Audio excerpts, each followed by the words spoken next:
Hello dear students, so today we are going to learn about the lesson number 3 from your computer book, that is called Files and Folders in Windows 7. So in this lesson we will get to know what are files and what are folders and how to do some works in with files and folders in Windows 7. Okay, so let's start the class and please pay attention. All the data on a computer's hard drive consists of files and folders. Files are used to store data and folders are used to store both files and other folders.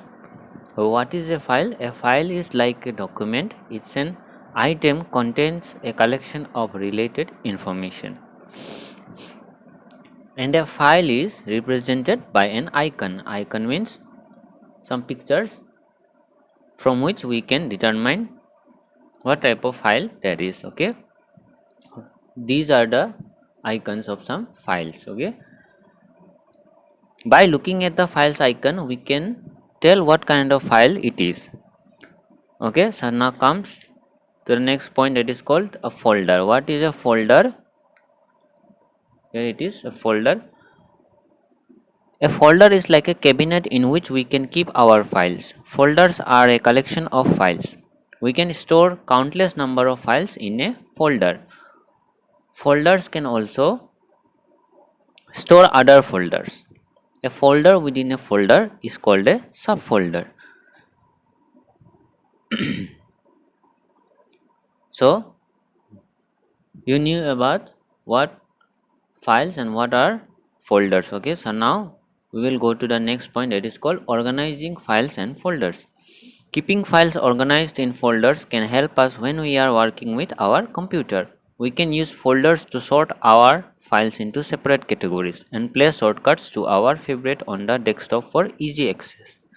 We can do some tasks with our files and folders. These tasks are given below, such as viewing files and folders. Viewing files and folders mean we can view or we can look into the files and folders of our computer.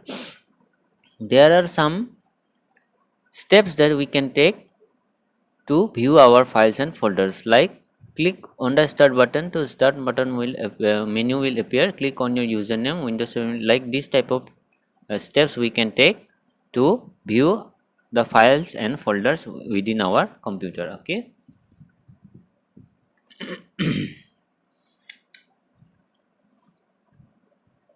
we can also select our desired files and folders.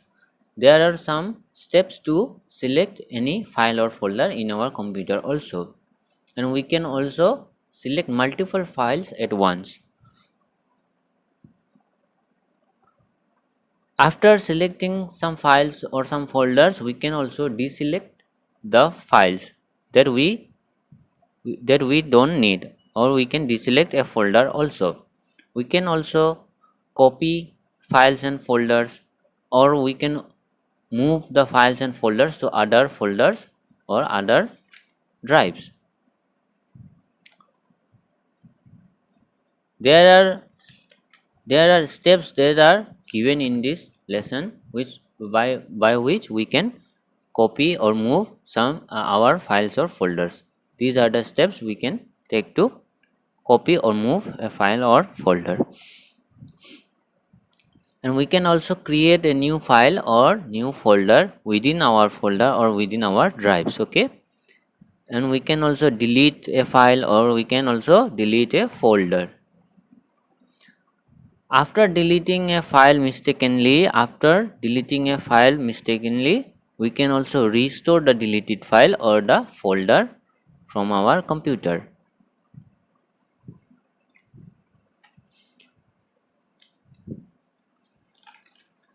We can do more things on Windows 7.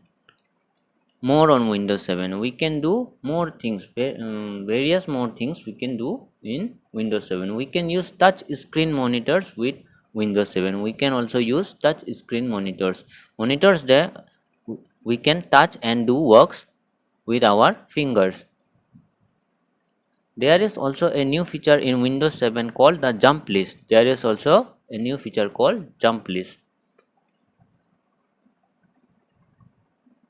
With this feature, we can jump right to the documents, pictures, songs, websites, or programs that we use frequently. There were also some smartphones that were operated by Windows operating systems. There were some mobile phones also that were run by the Windows operating system. Many applications that run on a computer were also available on this type of phones. Nokia, all of you must have heard the company named Nokia, yes? The Nokia company, later known as Microsoft, made some phones that were powered by the Windows operating system. So, the company Nokia made some phones that used the Windows operating system. So, these were the contents of the lesson that is called files and folders in Windows 7. I hope all of you have understood it. Thank you.